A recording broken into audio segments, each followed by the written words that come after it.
ළමයි අපි මේ Facebook එකට දාන YouTube එකේ live යන එක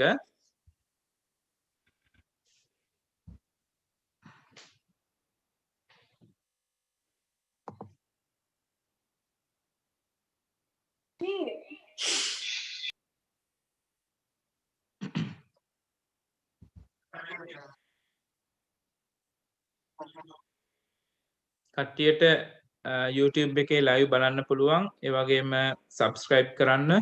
ඉස්සරහට දාන දේවල් ඔක්කොම බලා ගන්න පුළුවන්. කස්සප හාමුදුරනේ එහෙනම් අනිත් ළමයි ඔක්කොම mute කරගෙන හාමුදුරන්ගේ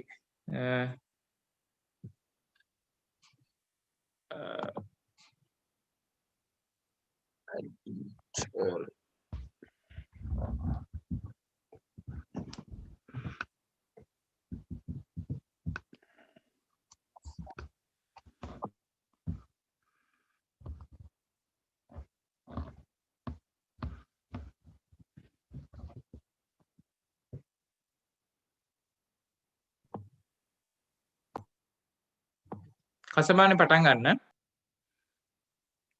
හරි. දැන් හරිනේ. දැන් හරි නේද?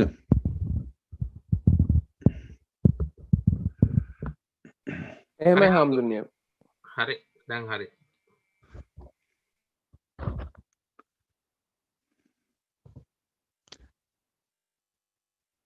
So, welcome to you children. Today I have been requested to speak to you for about 15 minutes. And as always, I'm very happy indeed to be able to offer some thoughts for your benefit, for your actually spiritual development, for the development of your mind in particular. It is through the development of your mind that your lives will prosper. The subject which has been chosen today is your heaven is your home, or vice versa, your home is your heaven. In our lives, as Buddhists in particular, as followers of the Buddha, we are taught that we have to make an effort to achieve our own happiness. I think this is something which you can understand. I understand that today, the children who are attending this session, who are listening to this talk, are between about the age of 8 and the age of 15. So hopefully you can understand these ideas. I would try not to be too complicated in the way I speak, or speak in too much depth, which is not actually essential, and it will help you if I can speak in a simple way for you to understand these things. As Buddhists, our life begins at home, one could say. In our lives, the environment at home is often something which affects a lot of children very much. I was affected when I was a boy by my home environment. And I can tell you today now that there was a reason for this. And that reason, actually, as it turned out, I believe was the reason why I became a Buddhist when I was 13 years old, And when I became a novice monk, I had feelings which resulted from what I experienced in my home. I very much wanted to become a young novice monk, a baby monk. And I think that what happened at home was a great influence in that. The reason was, I think that my mother, for a long time, she was very sick. She was ill for 30 years. She had epilepsy, and we used to see her suffering. And so I was affected, and I was wondering why we are born, why we have to live, why we have to study, why we die. These are the questions which the Bodhisattva, the aspiring Prince Siddhartha, who was aspiring, he was wishing for enlightenment. These were the kind of thoughts which he had. So what I am saying here to you is that the home environment, your home, has a big influence on your mind. And if your home is happy, then you are very likely, you are more likely than children who come from unhappy homes or underprivileged backgrounds. We call underprivileged backgrounds, backgrounds of poverty or abuse. There are some parents who are not kind to their children. They, they scold their children, or some parents may even harm their children. And, there can often be a lot of tension at home, a lot of, irritation at home. So the key to,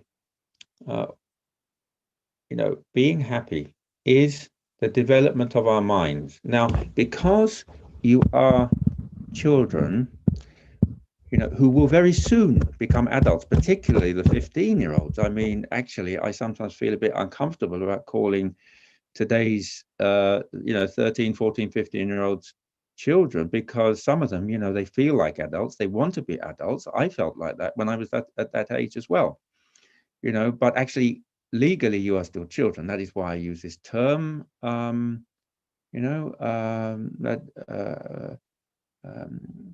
so meditation and development of the mind is important. Very, very, very important. In fact, meditation, that means not necessarily just sitting cross-legged or, that kind of thing, but developing your mind was the basis upon which the Buddha achieved his happiness. The Bodhisattva became the Buddha and achieved his happiness because of meditation, because of developing his mind, because of developing his heart. Now, one thing I would like to say, I will not talk very much about this subject, but, the prevailing, the current situation has given rise to a lot of fear in people, okay?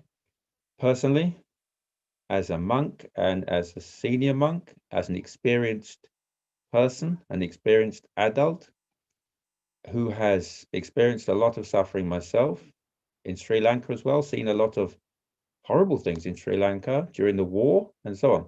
I was never afraid of the situation. So fear does not help. Fear will not help adults or children. So personally, I don't talk about this situation very much because it tends to create more fear in people. It's like a virus itself. That fear syndrome, that feeling of fear is like a virus in itself. We need to take measures. The three primary measures, which we have been advised to take during this present crisis, using masks, washing hands, keeping a meter away, and so on. Everybody has to do that. Everybody has to be careful when they walk about in town. They have to use the signal lights on the road. They have to use the zebra crossings so that they don't get harmed. Everybody needs to do these things, but they don't talk about it very much. So we need to take measures in order to maintain our mental calmness. So, you know, you are very young still, but I think you can understand the great value of observing the 5 precepts, you know, not harming anything, not even harming an ant, you know, and that leads to calmness and happiness in your mind because you know that you have done the right thing. You know, I often see small animals in my home, like spiders on the floor, and I always say to them, I say, I'm sorry, I'm not going to tread on you, you know, please go about your business. And I feel very sensitive about harming any life. So if we are harmless people, then we will be calm, we will be happy, we will be joyful, because we will not be fearful, because we know that we have done the right thing. That is a cause for peace and happiness and joy and calmness in your heart, you know. And also when you observe the other precepts, such as not taking what is not given, you know, so that you don't upset other people, and truth, the practice of truth, very, very, very important, you know. It is said that the one thing during the thousands and thousands or tens of thousands or hundreds of thousands or millions of lives that the bodhisattvas went through, the one thing that they can never do during that journey is tell lies. And actually, the Lord Buddha said to his son, the novice, Venerable Rahula, who was ordained at the age of 7, who was younger than you, the Buddha said to him that one who tells lies is like an empty vessel, you know, like an empty whatever, dish or cup or whatever. Because that person's life is not based on truth, they cannot progress. So it's very important to be truthful. If we are truthful, that everything is out in the open and we do not need to fear anything, you know, we do not need to hide anything, you know. There are things which we don't need to say. We don't need to say everything, you know. I was once taught by my meditation teacher, many things should be known, but very little should be said. It is true, but we need to be truthful when necessary, okay?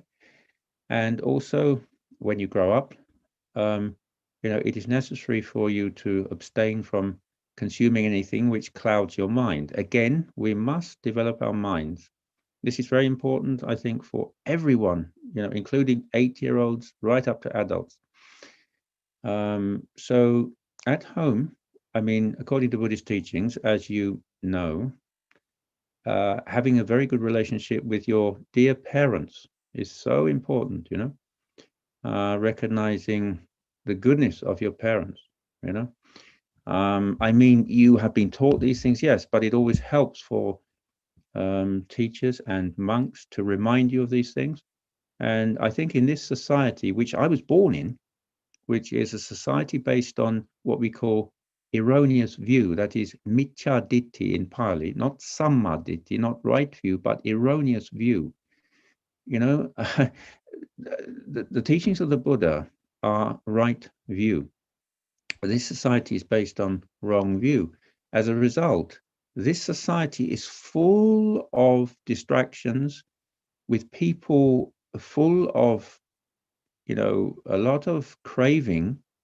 Craving means a strong desire for, you know, more sights, more sounds, more smells, more tastes, more sensations, and everything, you know. So this ocean of desire, this ocean of craving, does not lead to happiness.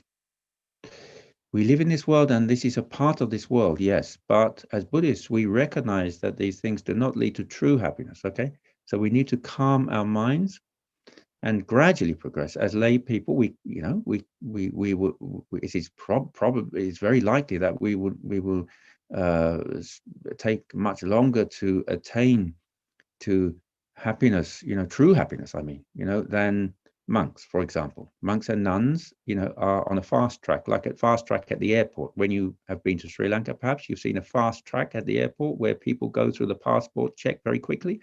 Monks and nuns are like that, but lay people's lives are complicated, and so everything takes longer.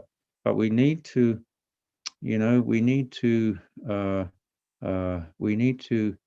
develop our lives according to the teachings of the Buddha. Okay, so in this country, there is no culture, as in Buddhist countries, of regarding our parents as gods. Okay, so your parents are regarded as gods according to Buddhist culture and according to our, because I speak as a singular person, our culture. Your parents are gods. Why is this? Because you're here because of your parents. That's one thing.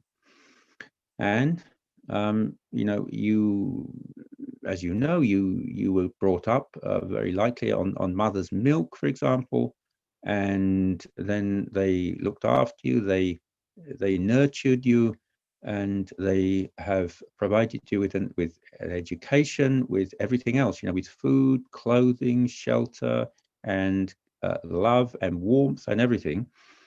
And so, the parents are worthy of respect because they have done so much for you, and also they have your welfare in mind all the time. I mean, good parents, obviously they love their children and they want the best for their children.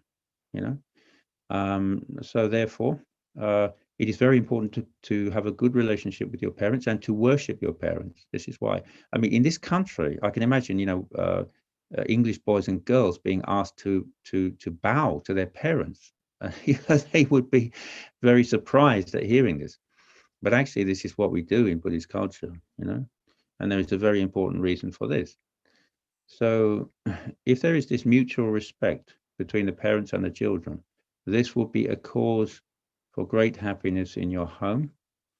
And also there are, nowadays there are many distractions. Children can get addicted to things which do not cause happiness. They cause agitation, like computer games and things like this.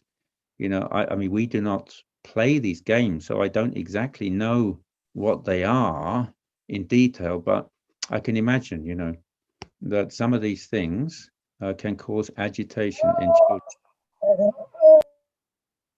So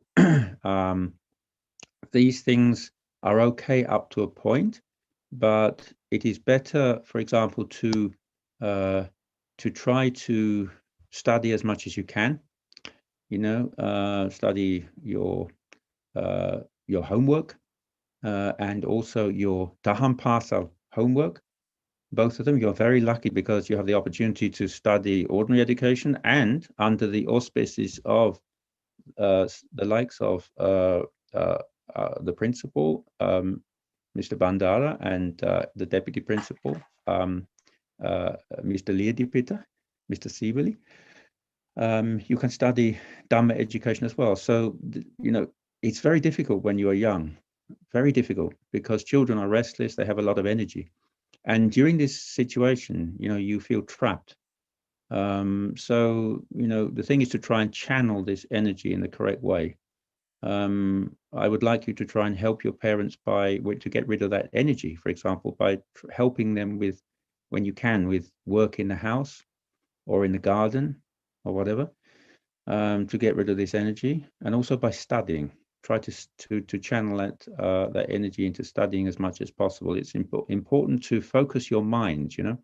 In Buddhism, we talk about sila, samadhi, panya. Okay, that is virtue, concentration, wisdom. So if you live a good life, a virtuous life, you follow the 5 precepts, then you will be happy, you will be joyful, you will feel more happy and joyful. And then the power of your mind can be used to focus, to concentrate on what you need to do. Okay, so it's very important. You focus on your studies. So it's very difficult. I found this problem as well when I was a boy. But if you can, you will, when you get older, you will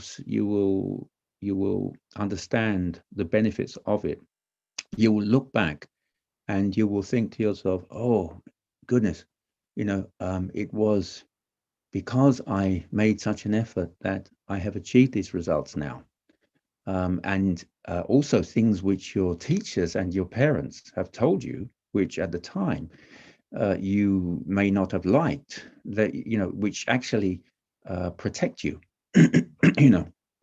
Then you will look back and you will feel grateful for this. When I was a young monk, even actually when I was a boy, when I was a novice as well, my teachers used to tell me off sometimes. I was once or twice I was actually scolded when I was a boy because I became a novice when I was 14 years old. And when I was a young monk, my meditation teacher also scolded me, or not like a child, but actually, he told me off. And I was at the time, even a bit sort of scared because he was a bit fierce. But because it triggered, it sparked in me a lot of thought. I started to think about these things a lot, and then that changes your mind. That changes your mind. So then you make an effort you understand that you need to act in a certain way. Okay. So unfortunately, this society has become more and more complicated nowadays, and children are very distracted. But if you can apply your Buddhist principles, and you can, as much as possible, create what we call actually a Brahma world. Have you heard of the Brahma gods, the Brahma deities? There are 16 levels of consciousness called the Brahmas, okay? So they are very, very happy. They are even higher than the ordinary gods. The reason for this is due to concentration, which they have achieved, different, very, very fine states of concentration when they sit and they practice samadhi, So the Buddha said that we can create this kind of heaven at home. Home is your heaven. Heaven is your home.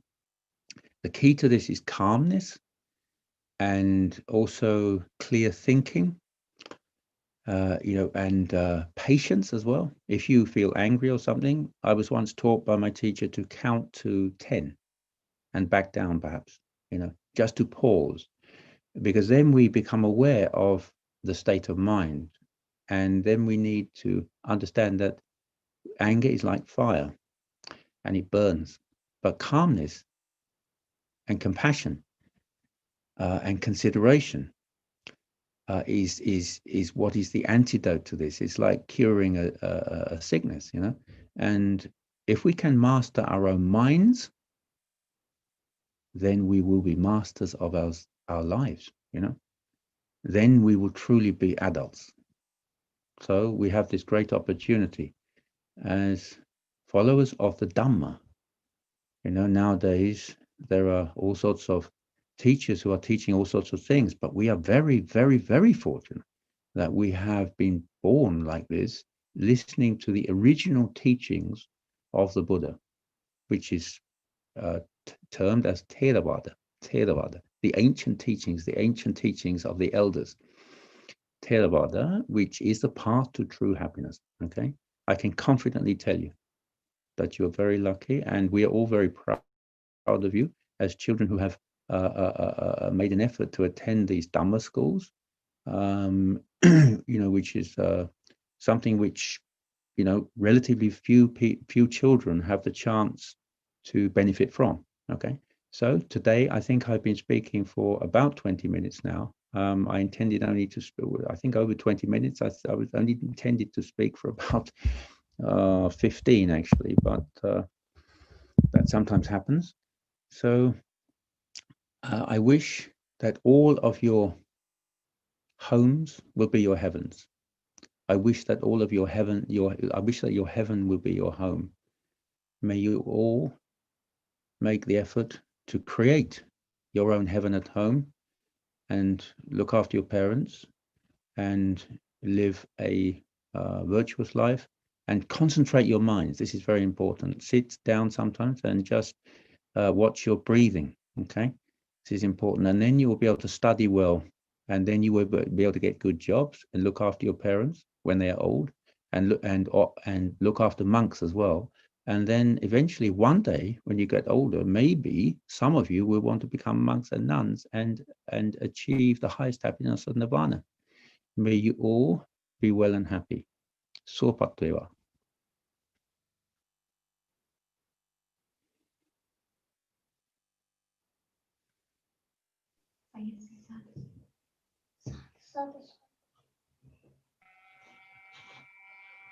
අපි මේ අවස්ථාවේදී අපේ මහා බ්‍රිතාන්‍ය කස්සප ස්වාමීන් වහන්සේට ගොඩාක් පින් සිද්ධ වෙනවා මේ අපේ දහම් පාසලේ ළමා වෙනුවෙන් කෙටි ධර්ම දේශනාවක් පැවැත්වීම පිළිබඳව.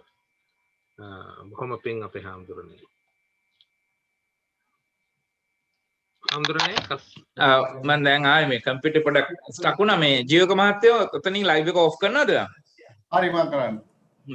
එහෙනම් මේ අපේ කසපාන්ට බොහොමත්ම පින්. ඉතින්